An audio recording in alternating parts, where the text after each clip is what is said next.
Saya langsung ke Bang Timbul Siregar, sesuai janji saya, BPJS Watch. Bung Timbul, yang ada di bayangan saya sih begini, kalau seandainya BPJS itu dihapuskan kelasnya, menjadi satu kelas standar, artinya orang yang mau katakanlah kelas yang lebih baik, kelas 1 atau bahkan mungkin kelas 2, saya nggak tahu nanti kelas standar apakah kelas 3 atau bukannya, kelas yang lebih baik, maka dia harus keluar dari keanggotaan BPJS. Itu yang saya pahami. Mohon informasinya, Bung Timbul.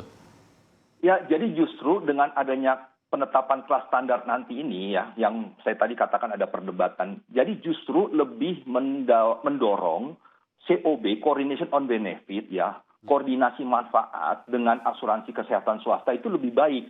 Jadi bukannya keluar, tapi dia bekerja sama. Jadi kalau kita baca Perpres 111, Perpres 19, sampai Perpres 82 pun memang diamanatkan ada koordinasi manfaat, sehingga ketika ada nanti misalnya kelas standar ditetapkan ya, ada keinginan dari peserta mau naik kelas ke PIV, dia bisa di top up. Nah, yang bayar siapa? Asuransi kesehatan swasta. Jadi sebenarnya kelas standar ini bagus juga untuk menggerakkan asuransi kesehatan swasta, sehingga dia ikut berperan dalam mendukung pelayanan kesehatan. Bagi yang memang mau kelas standar silahkan, bagi yang mau di top up, nah nanti mereka yang membayar. Nah ini kan sebenarnya yang belum berhasil kita dorong untuk bekerja sama antara asuransi kesehatan swasta dengan BPJS Kesehatan. Jadi ini positif, Anda menilai ini positif ya?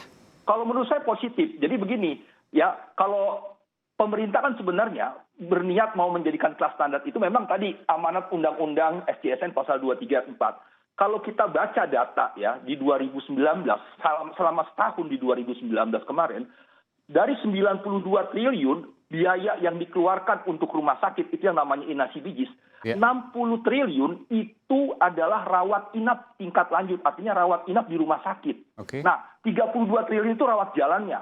Nah, pemerintah melihat 60 triliun ini sebagai sesuatu yang besar, yang mau dikonstruksi ulang supaya bisa tadi bagaimana bisa surplus ataupun defisit bisa tertangani seperti itu.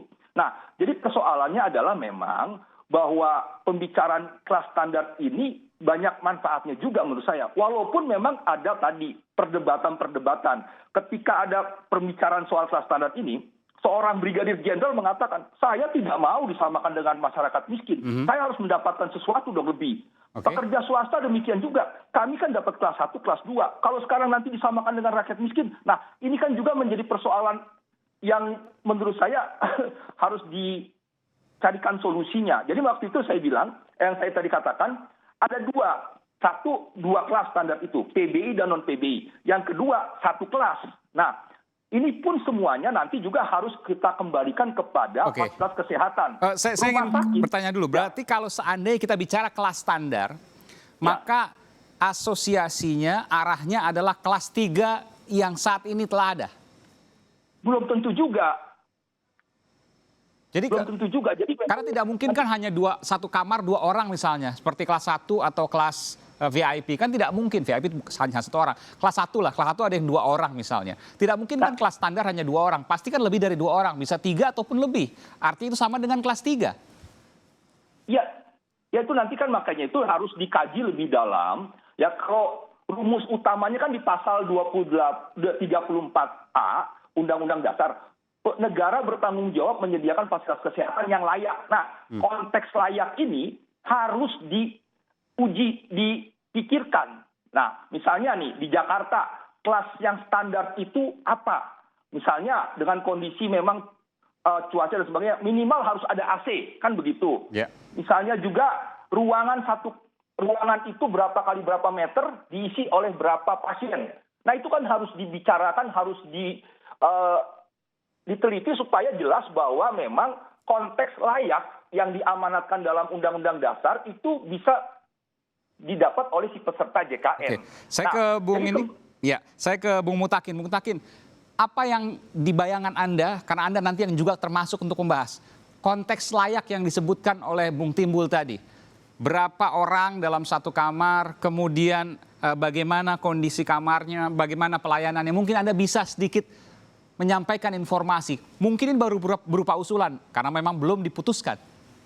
Ya, terima kasih Mas Aiman untuk pertanyaannya. Jadi saya ingin tadi betul-betul menjawab tadi dari Bang Timbul tadi, bahwa kalau kita sekarang lihat di lapangan memang, itu sekarang misalnya kelas 3 itu beragam. Ada yang dia berisi 6 tempat tidur, ada yang 8 tempat tidur, ada yang 10 tempat tidur, bahkan ada yang lebih. Begitu juga di kelas 2 dan kelas 1. Kelas 1 ada yang 1 tempat tidur, ada yang 2 tempat tidur. Jadi ini kita memang belum ada standarnya. Jadi ini mungkin salah satu yang mau kita bikin standarnya. Jadi dalam kajian kami masih dalam Tapi boleh dong informasi ke kami, ke publik juga, mungkin bayangan kelas standar itu seperti apa, Bung Mutakin? Jadi misalnya kita menentukan, tadi disampaikan oleh Bang Timbul tadi, misalnya tentang luasannya seperti apa. Kemudian nanti jumlah tempat tidur berapa standarnya. Kemudian nanti misalnya kita harus memastikan juga kelompok-kelompok difabel itu bisa mengakses dengan baik. Kemudian bagaimana tentang tabung oksigennya, bagaimana rakyat sebagainya. Ini semuanya bagaimana misalnya tempat tidurnya, kualitasnya Iya, seperti berapa? apa. Mungkin Anda bisa sebutkan berapa kira-kira yang kemudian ada di bayangan dari sekian sampai sekian misalnya, range-nya. Mungkin saya belum bisa ya, tapi dalam diskusi dengan pihak kita ini dengan Kemenkes, BPJS, Kemenkyu, asosiasi juga beberapa kali kita libatkan untuk diskusi, ini sudah ada mengarah, tapi ini karena belum diputuskan, jadi saya belum bisa, tapi sudah ada 11 indikator yang kita bikin untuk standarnya seperti itu. Dan nanti akan diputuskan pada Desember 2020 paling lama? Paling lama Desember 2020 sesuai dengan Perpres 64 tahun 2020, dan 5 tahun Perpres 54 juga mengamanahkan di pasal 54B-nya adalah dilaksanakan secara bertahap.